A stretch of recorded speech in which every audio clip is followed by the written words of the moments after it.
નમસ્તે મિત્રો, આજે હું તમારી સાથે કોળાના શાકની રેસિપી શેર કરીશ।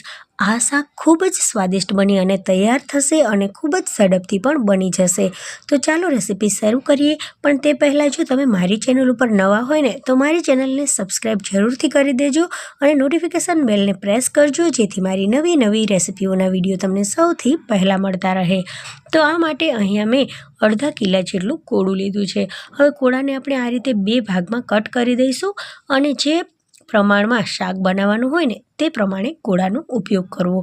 અહીંયા કોળું નાનું છે એટલે તેના બીજ છે તે પણ નાના છે। જો કોળું એકદમ મોટું હોય ને તો તેના બી પણ એકદમ મોટા હોય અને તે બીજનો ઉપયોગ આપણે પમ્પકિન સીડ એટલે કોળાના બીજ માટે પણ ઉપયોગ કરી શકીએ। તેને સૂકવી, શેકી અને તેમાંથી સીડ કાઢી શકાય છે।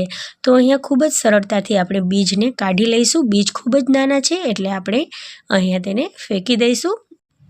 હવે આપણે કોળાને કાપી અને નાની ચીર કરી લેશું। પછી તેમાંથી છાલ કાઢી અને તેના નાના ટુકડા કરી દેશું। ઘણા લોકોના ઘરમાં છાલવાળું જ કોળાનું શાક બનતું હોય છે, પણ હું અહીંયા છાલ કાઢી અને કોળાનું શાક બનાવીશ। તો આટલા કોળાનું શાક હું બનાવીશ। હવે આપણે બધા જ કોળાની જે છાલ છે તે આ રીતે કાઢી લઈશું। ખૂબ જ સરળતાથી છાલ નીકળી જશે। હવે બધી ચીરને આપણે આ રીતે નાના ટુકડા કરી અને કટ કરી લેવાનું છે। તમારે જે સાઇઝમાં ટુકડા કરવા હોય તે સાઇઝમાં ટુકડા કરી દેવાના। હવે આપણે કઢાઈમાં લઈશું તેલ। તો અહીંયા મેં 4 થી 5 ચમચી જેટલું તેલ લીધું છે। તેમાં અડધી ચમચી રાઈ નાખી છે અને અડધી ચમચી જીરું નાખી દીધું છે। હવે બંને વસ્તુઓ સરસ મજાની ફૂટી જાય ને એટલે આદું અને લસણની પેસ્ટ નાખી દઈશું। તે થોડીવાર માટે તેલમાં રાખી અને તેમાં આપણે થોડોક મીઠો લીમડો નાખી દઈશું। તેનાથી શાકનો સ્વાદ છે ને તે ખૂબ જ સરસ મજાનો આવશે। હવે આપણે તેમાં ઝીણી સમારેલી ડુંગળી પણ નાખી દઈશું। તો ડુંગળીથી કોળાનું શાક એકદમ સ્વાદિષ્ટ બનશે। જો તમારે ડુંગળી ન નાખવી હોય ને તો તેને સ્કીપ કરી દેવાની। હવે થોડીવાર માટે ડુંગળીને આપણે તેલમાં જ આ રીતે ચડવા દઈશું। પછી તેમાં કટ કરેલા બધા જ કોળાના ટુકડા નાખી દઈશું। તેને પણ સરસ રીતે આપણે મિક્સ કરી લઈશું। હવે ડુંગળી સાથે તેલ સાથે સરસ રીતે કોળું મિક્સ થઈ ગયું છે। ગેસની ફ્લેમ અહીંયા લો ટુ મીડિયમ રાખીશું અને આ રીતે ચલાવતા રહીશું। હવે થોડીવાર માટે તેલમાં જ કોળાને ચડવા દઈશું અને ઢાંકણને બંધ કરી દઈશું। 2 મિનિટ પછી આપણે ઢાંકણને ખોલી અને ફરીથી કોળાને સરસ રીતે મિક્સ કરી દેવાનું છે અને ફરીથી આપણે ઢાંકણને બંધ કરી દઈશું। તો ધીમે ધીમે આ રીતે કરવાથી 2 થી 4 વખત આવી રીતે કરવાથી કોળું છે તે એકદમ સરસ મજાનું બફાઈ જશે, પાકી જશે, તેલમાં જ સરસ મજાનું પોચું થઈ જશે। તો અહીંયા કોળું છે તે સરસ પોચું થઈ ગયું છે।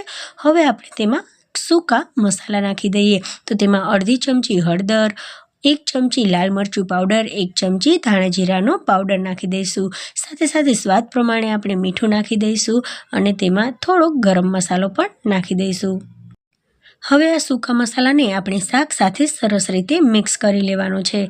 થોડુંક તેમાં લીંબુ પણ નાખી દઈશું અને થોડીક તેમાં ખાંડ પણ નાખી દઈશું, જેનાથી કોળાના શાકનો સ્વાદ છે તે ખૂબ જ વધી જશે। તો અહીંયા અડધી ચમચીથી ઓછી મેં ખાંડ નાખી છે અને 2 ચમચી જેટલા લીંબુનો રસ નાખ્યો છે। ફરીથી તેને સરસ રીતે આપણે મિક્સ કરી દઈશું અને ધીમા તાપે આપણે શાકને થોડીવાર માટે ચડવા દઈશું। અહીંયા શાક પહેલેથી જ સરસ મજાનું પોચું થઈ ગયું હતું।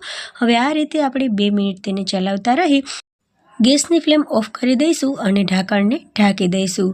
તો 2 મિનિટ પછી આપણું કોળાનું શાક બની અને તૈયાર થઈ ગયું છે। થોડીક ફ્રેશ કોથમરી તેના ઉપર આપણે સ્પ્રિંકલ કરી દઈશું।